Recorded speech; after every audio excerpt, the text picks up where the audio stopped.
All right. So Colin Winnette is the author of several books, including Hain't Stay, The Job of the Wasp, and his new novel, Users, which was one of the New Yorker's best books of 2023. His writing has appeared in McSweeney's, Playboy, and Bomb magazine. He lives in San Francisco, and you can find him online at his website, colinwinnette.net. Great alliteration. All right, so insurance guy took my .com. Horrible. All right, Molly McGhee completed her MFA in fiction at Columbia University, where she also received a Chairs Fellowship and taught creative writing. And she's worked in the editorial departments of McSweeney's, The Believer, Noon, 4 Hour, Strauss and Giroux, and Tor. Really? I love it. Okay. Her work has appeared in the Paris Review, and she currently lives in Brooklyn, and she is the reason we are all here tonight. So let's give a big hand for both of them, especially Molly. Woo! And we'll start.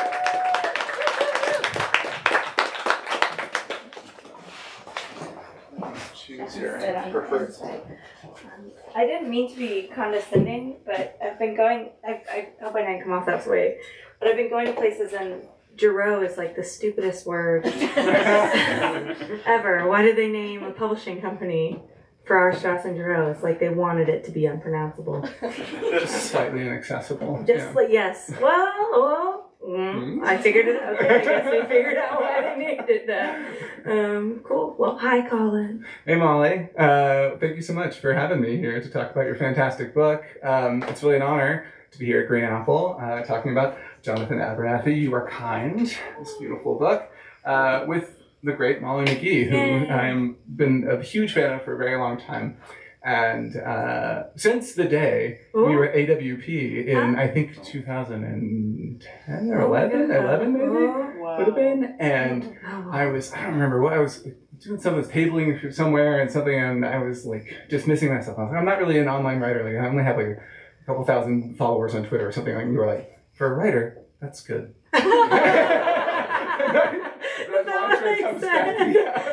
Oh, hey, you know what? It recurs in my head to me like the sort of affirmations that Jonathan Abernathy offers himself throughout the book. So funny. I was trying to remember when the first time we met was. Is that the first time? I think we had met in San Francisco when you were interning, and then maybe crossed paths. I think it might have been at the McSweeney's table that this AWP Oh my event. gosh. But 10 huge fan of yours. Knowing each other. For so my long. God. And then you have produced this incredible debut novel that we're going to talk about tonight. That is just lighting the world on fire right now. Like it's everywhere I look. It's incredible. And yeah, I mean, thought maybe we'd start by having you read a short little bit from it. A little bit, I guess. Yeah.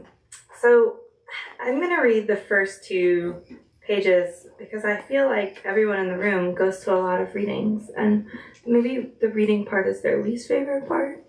No, the reading part is your most favorite part. Oh, they're both nice. Okay. Well, it's about 5 minutes, and if you have a copy, you can read along with me. I'm just going to start from the first page. Jonathan Abernathy steps into the office, and Death is there. Death is not alone. A red-headed attendant named Kai looks up from her paperwork as Jonathan Abernathy walks through the automatic doors. Neither Abernathy nor the attendant feels death, sees death, hears or touches death, but death is there. Death is watching them both. Though it will take them 3 years from this moment for death to act, Jonathan Abernathy will never live a life unmarked again. Death will be tethered to him as a shadow. His will not be a good death. When he dies, it will be slow. The poor dumb son of a bitch is, of course, oblivious to this. His oblivion makes him human. He's sweeter for it. Except for Jonathan Abernathy and Kai, the attendant, the empty office is located in a strip mall just off the highway. The only signage is a weather-beaten brass plaque that reads, "The 508th Archival Office, Full Service and Records." A piece of white printer paper is taped to the bottom of the plaque. Inquire for employment opportunities within. The interior of Archival Office 508 is no more specific than the exterior. The waiting room is Abernathy's spiritual cousin. Chairs of vinyl, cluttered secretarial spaces, carpet that's almost as downtrodden as he. There's a damp aura. It's the type of room a government official leads you into to execute you financially. In such rooms, there are always contracts to sign, ballpoint pens. With the tips of his fingers, Abernathy can reach above him and pop any of the styrofoam ceiling tiles out of place. As if the visual similarities between Archival Office 508 and the purgatories of our modern world, IRS rooms, liminal spaces, notary offices at large, are not glaring enough. The waiting room even has a jingle that loops. Last night, 2 people visited Jonathan Abernathy in his dreams and told him to come here. In this place he could find forgiveness. Of his loans, they said, yes, but also of other things. Though Jonathan Abernathy is not usually the type of person to listen to dreams, voices, or signs from God, today he's desperate. Today he has defaulted on his debt. The debt of Jonathan Abernathy is large, myriad. His loans, IOUs, and bills so diverse, ecologists would be within their jurisdiction to classify the collection as an ecosystem. Despite the diversity, the 2 main life forms are fairly simple. 1, a series of unpaid credit cards inherited after the death of his parents, and 2, the legal culminations of the decisions he made as a 17-year-old kid, also known as private American non-subsidized student loans, with an APR so lethal it can kill in a week. Jonathan Abernathy has student loan debt in the $250,000. His inherited debt is in the low 6 figures, even though it is illegal to inherit debt from your deceased family members. This will not stop debtors from attempting to collect. Combined, Abernathy's debt is one of the most prosperous ecosystems in the world. Jonathan Abernathy does not make good money. What is illegal when done to some people is not illegal when done to him. He does not have the money to prove the illegality of other people's actions in the court of law, so yes. A voice in Abernathy's dream told him to visit this tiny, miserable office at the outskirts of the city, and he went. Crazier things have happened. In time, Jonathan Abernathy will believe himself to be in love. There's nothing crazier than that.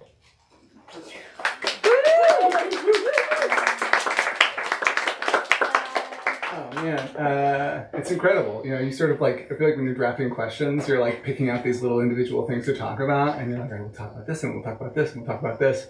And I'm just reminded, hearing you read from the book, that like all of the stuff you do is kind of always functioning in synthesis with each other. You know? It's hard it's to like, separate them out. Yeah. I like that, Colin, I mean, because it's all in unison. Yeah, and it makes for a really brilliant and rich reading experience. So I will take that brilliant and rich and complicated thing and try to dissect it here for the viewing public. Let's try to kill it. Well, so I'm going around with my question about seriality, which is, I feel like something that you touch on in there, but like gets much, much deeper, is the sort of world of dreams and people accessing dreams and the slippage between dreams and reality and the effect of living in both worlds. And it makes for these beautifully surreal descriptions and moments. And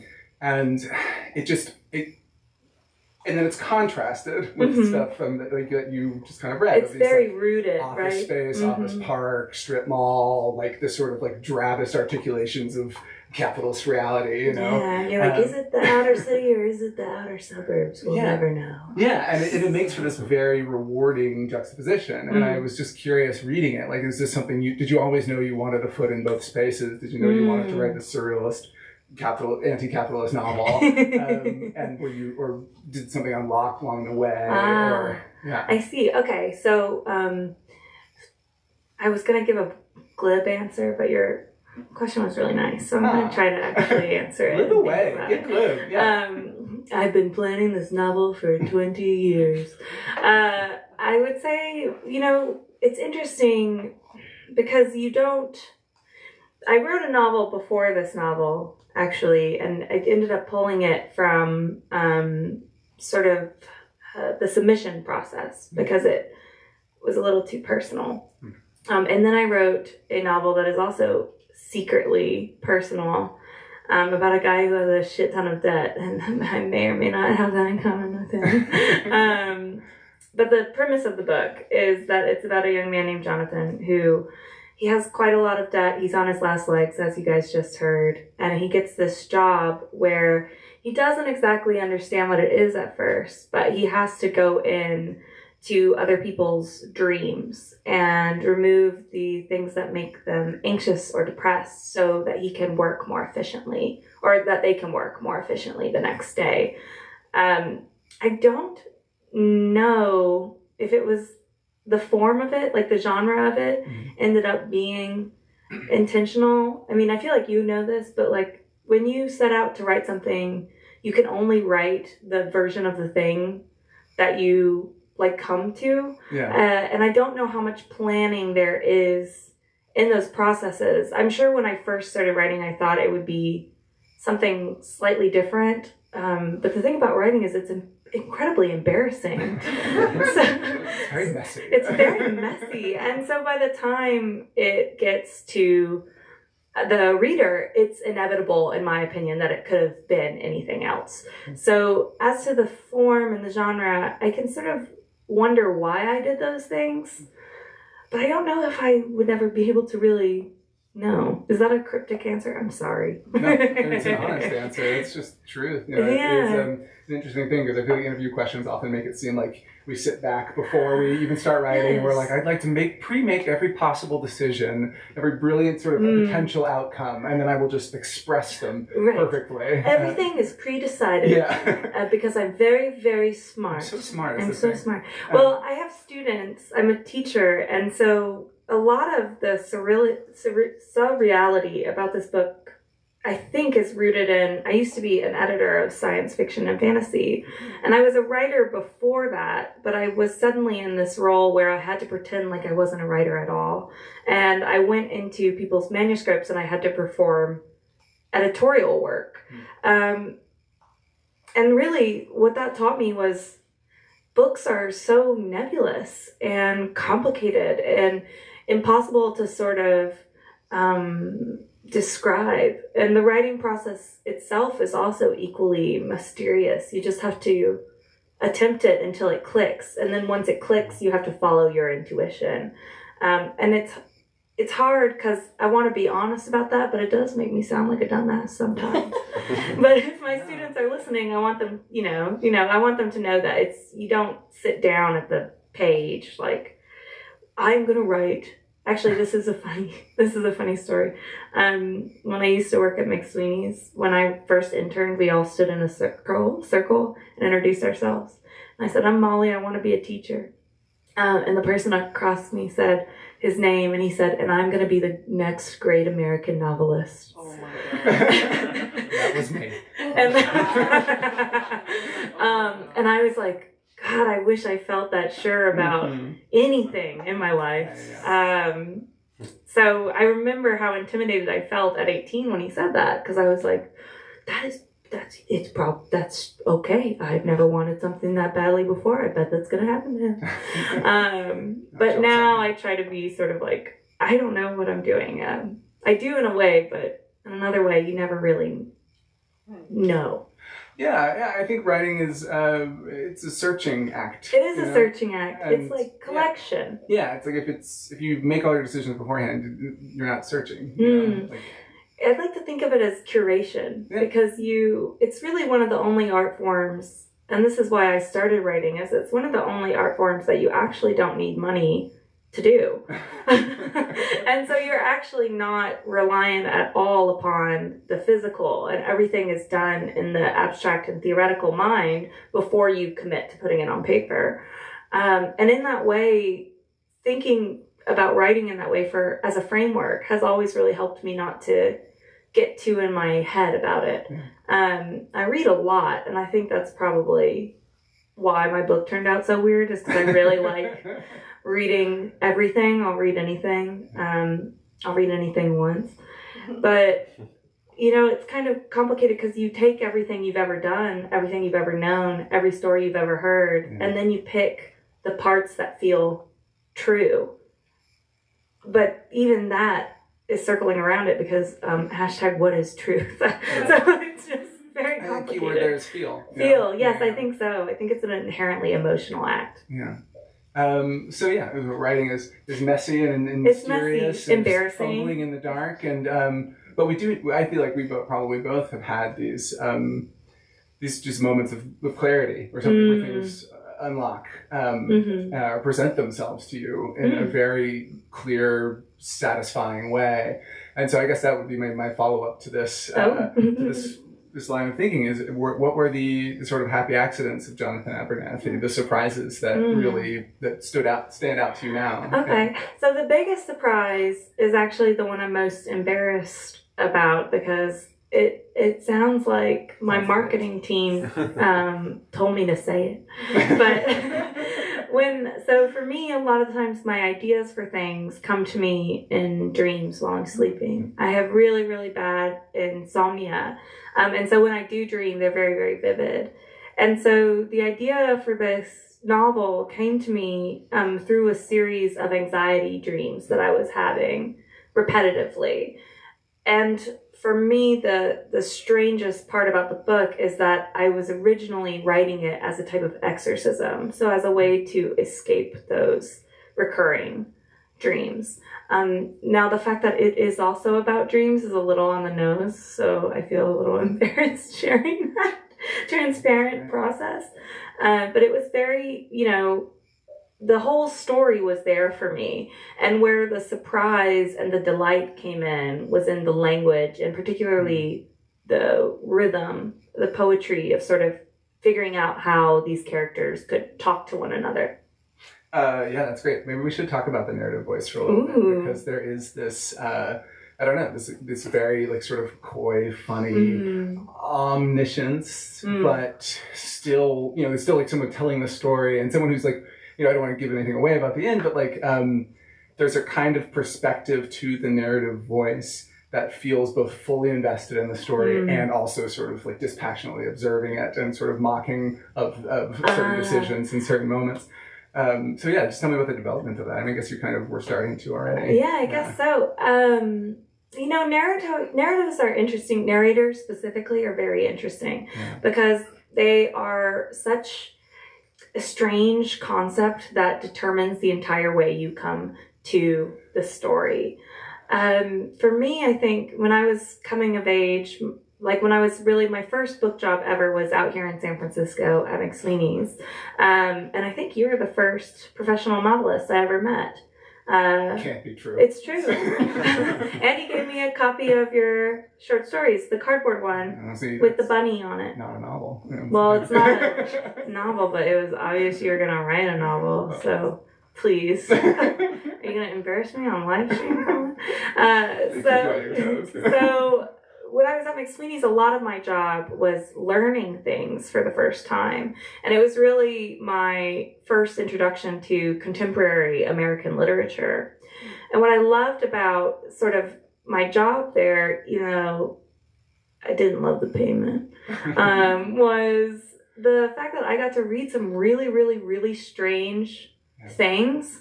And I did not understand how strange they were. I thought that was just very normal. I was like, this is just how fiction is written. I was like, this is just how it is. Like, hey, Michael Chabon is like very, very classic literature.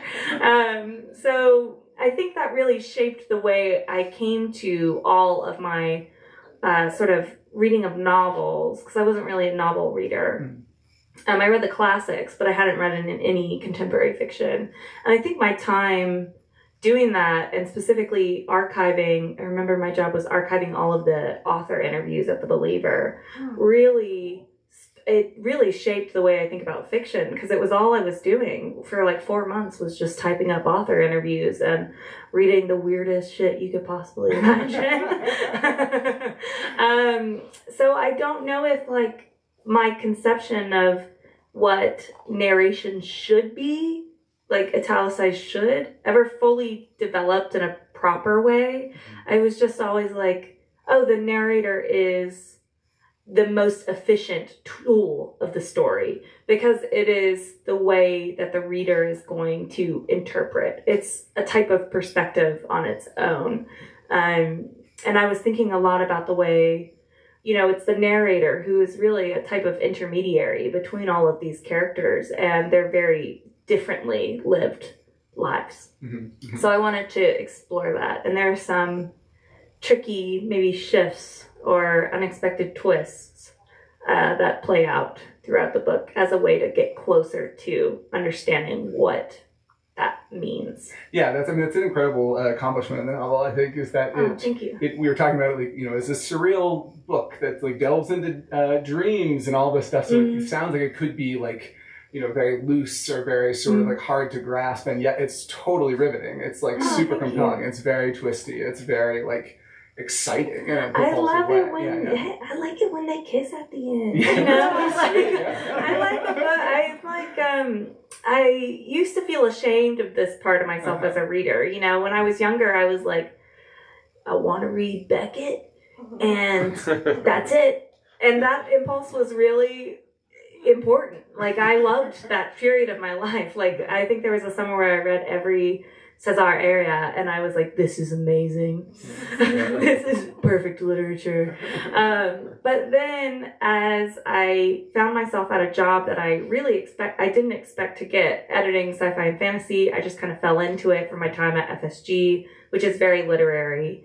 I realized like there was a part of myself that I had sort of left behind in childhood that loved storytelling and loved really this, like the movies, actually, strangely enough. Like, I completely forgot how much I loved movies.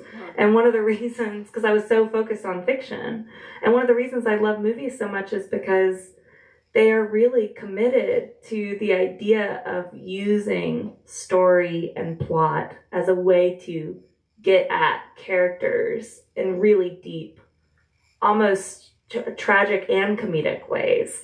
And I really wanted to see if I could do that and sort of honor the really out there stuff that is very close to my heart. Yeah, you nail it. What are some of you brought up movies, what are some of the movies that are like in the DNA? Oh my gosh. Oh, I don't want to say. I would say that for me, movies are something I do completely alone, and I don't really do them with other people. And fiction is something I do very publicly. So it's the accessible part of my life. But with movies, I found that the only way to kind of keep saying while this insane process is happening is to just be very, very secretive. Go for it. I love it. Yeah, close the door. I'm bad at lying though, so I can't be sly about it. I have to be like, don't ask me.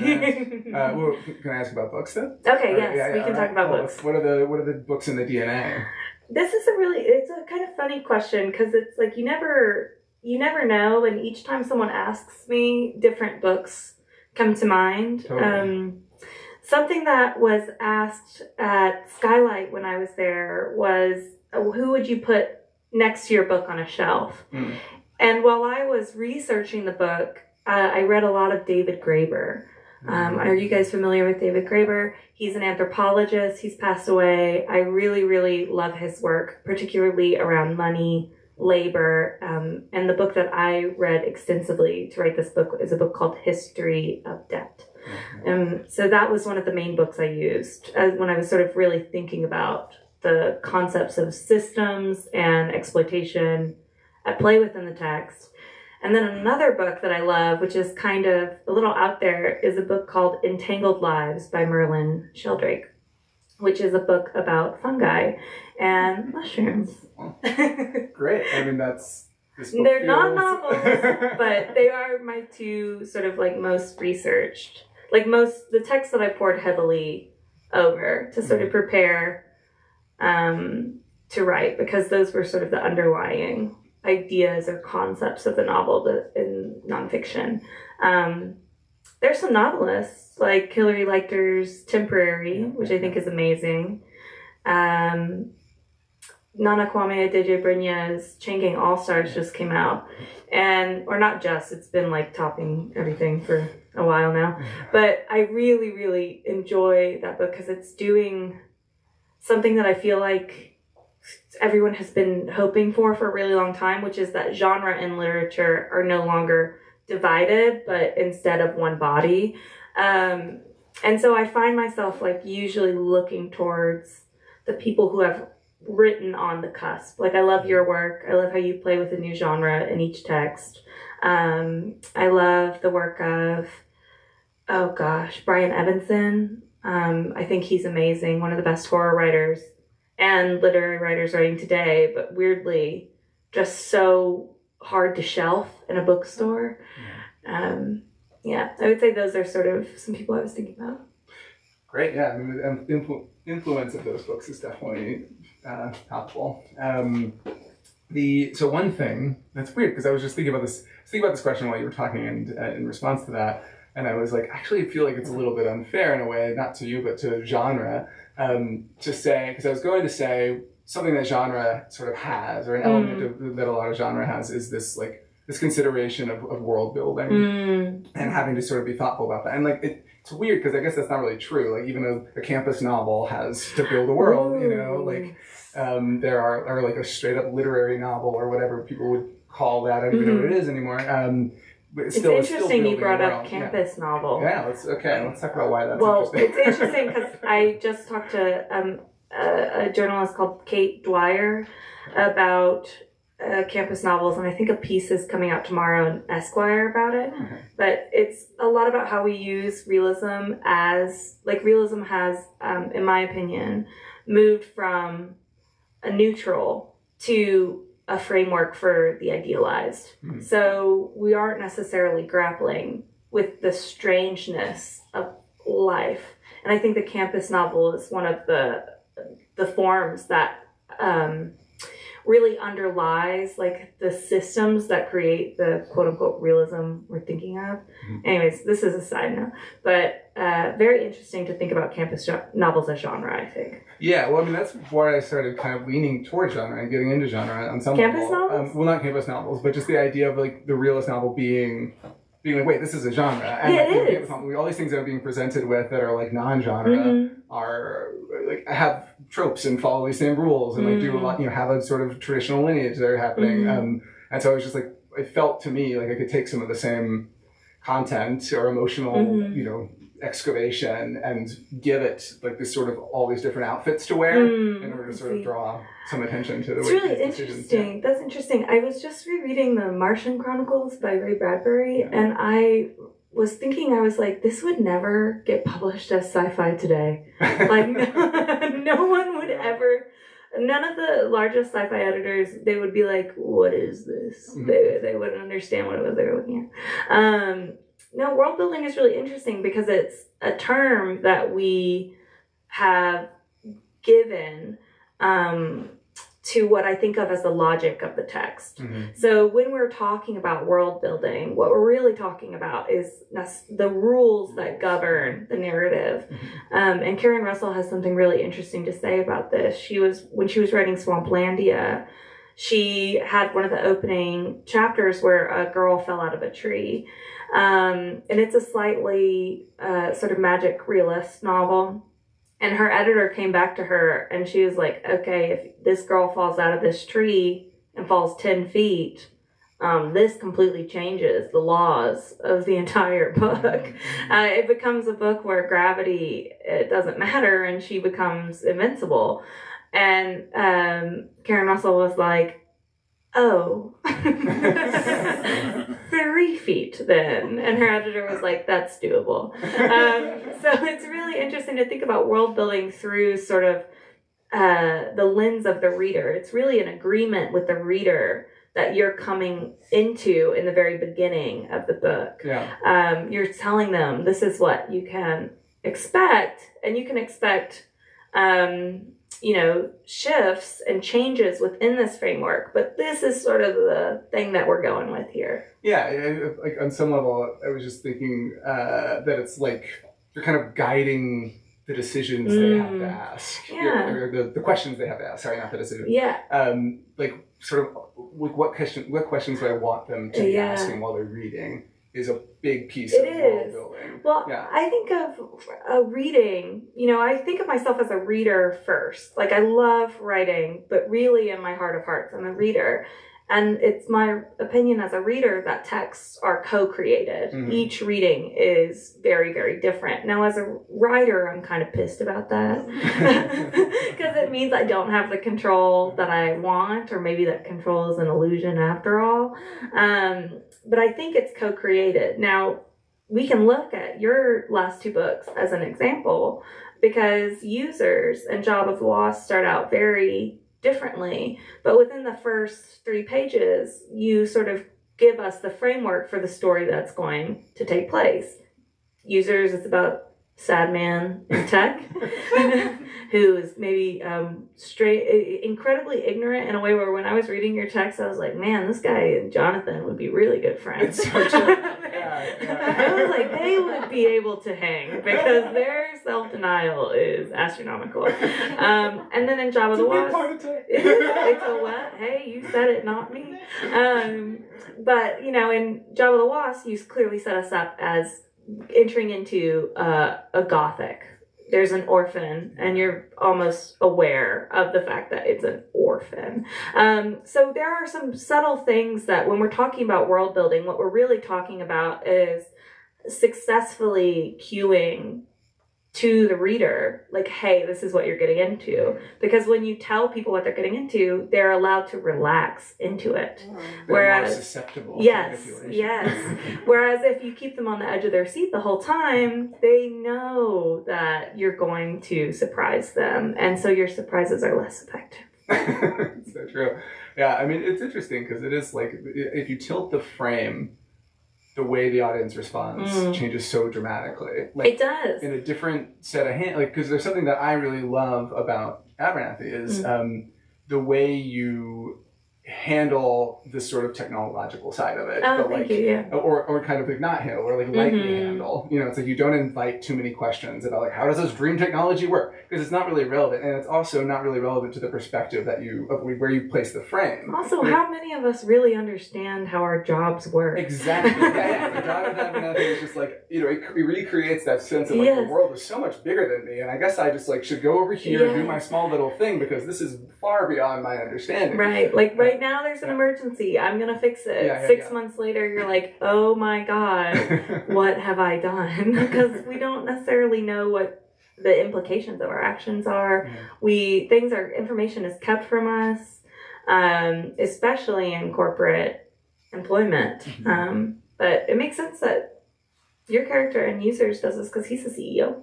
That's true. I mean, his ignorance is a lot more intentionally. Yes, sort of he's like doing it on purpose. Like, if I seem like I don't know. Yeah. With Abernathy, I wanted to explore the ways those small decisions of being ignorant are just as important as sort of those bigger decisions and how they can actually accumulate much faster. So when we don't take responsibility or when we choose to sort of ignore what's going on around us, it leads us down a path where those things are going to snowball because they will keep happening because you've said yes to them once. It's going to continue. And it's interesting to think about how good we are at lying to ourselves because we're like, this is the last time or it'll get better if I just do this one thing. And we cling on to that like a life raft, but it's not true, which is heartbreaking and also kind of comedic because it's like, I want to cry, but I did it to myself. It's so great to hear you talking about this stuff because there is this really brilliant balance in the book of it's so funny the whole time you're reading. It's so like ironic and sort of like enjoyable and witty, and there is a kind of, you almost like you do not come to this place, so you're almost like, oh wait, am I reading a detached kind of novel that's like ultimately just very critical? I was like, no, weirdly this is a very sincere book. It's so earnest. Like, I'm really care. sensitive. Yeah. I'm very sensitive. I grew up on a farm, and I think that made me a very sensitive person. And I grew up in sort of rural Tennessee, so I didn't have a lot of people in my life. So people's emotions and responses to things, they really mattered to me. Yeah. And so when I'm reading like the biting satirist, like a part of me is like, no, don't do that. Don't say that. She's kind of a piece of shit, but even pieces of shit deserve to be alive. So I can be quite sensitive, but also, I have a part of me that can be quite scathing and judgmental. And so I think that's normal for all of us, right? And it's about asking ourselves in our storytelling where we want that balance to fall. And for me, I think that you can be both because you are both. And that it's important to sort of think about, how you respond to other people. And those other people also include your characters. Yeah. And I just want to say, again, not to spoil anything, but you stick the landing so hard. Oh my gosh, thank you. In terms of like sort of justifying that balance, that mix, not just you just explained it so well, but it's interesting to read read a narrator that's got these sort of like multifaceted quality, and then to see what you do with that and where you go with it and how beautifully it justifies like all of that. Yeah, throughout the book. Yeah, it's just really incredible. I like to think about how do I want to put this? 5 years ago, if I met myself 5 years ago, I'd be so embarrassed. I'd have so little patience. I'd be like, don't talk to me. And I try to think of that, I guess, when I'm writing is, okay, if this character were 5 years ahead, how would they feel about the actions they're doing now? So I have one more question that's sort of about years ahead. Because something I started noticing as we sink into the world of dreams toward the latter half of the book, and Abernathy is spending more and more time at work and more time in dreams, and more the sort of story is unfolding there. You start doing this really it's a devastating thing with time, where time is just lurching forward, and reality seems defined more by gaps than by his presence. And it was heartbreaking, but it also got me thinking about just that being such a beautiful way of distinguishing between reality and dreams, where reality has like that time is a consequence of living in reality, and dreams you can travel back. And time is so personal. Time is so personal. When I was at Columbia, I studied with Sam Lipsyte, and he gave me some really, really great short stories to read while I was there. But three of my favorites, I guess I should say, are, let's say, Going for a Beer by Robert Coover, which, oh my gosh, the way time works in that short story is insane. And he passed down a story from one of his teachers, Bullet in the Brain, which I think is taught most of the time in sort of MFA experiences. It's canonized at this point. And I also read a lot of, do you pronounce his name Bartholomew? Bartholomew? I don't know. He always trips me up. Particularly his stories around the school children. And what they do, all three of them, and I guess John Cheever does this too in The Swimmer, what they each do is they make it clear that when we are self-absorbed or when we're focused only on our own experiences, it can manipulate the way we comprehend time. But that is not necessarily true for the loved ones who are experiencing us.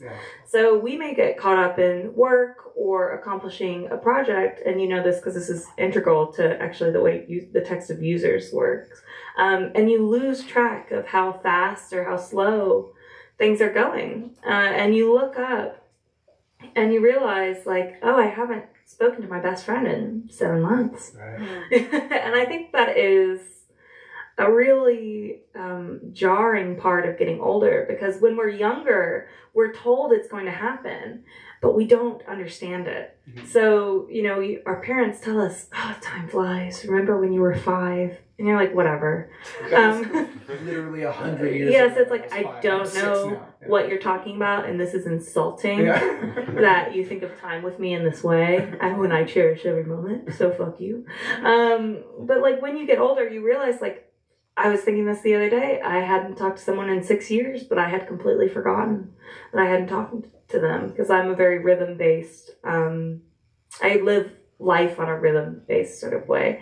So in the text, I wanted that to feel true to the reader as well, because I think that is one of the more surreal elements of being a person, and one that's never really talked about.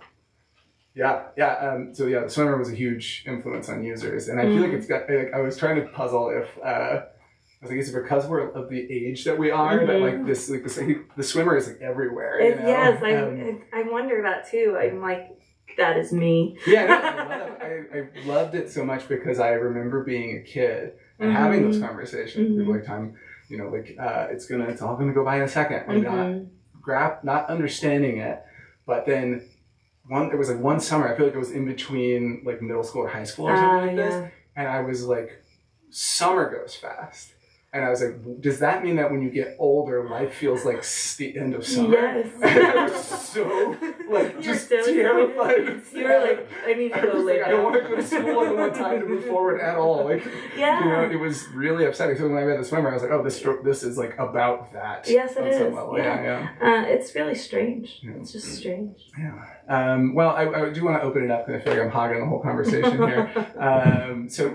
Any questions for Molly from the audience? Hey guys. Hey. I know I have a lot of Molly McGhee fans here. Wow.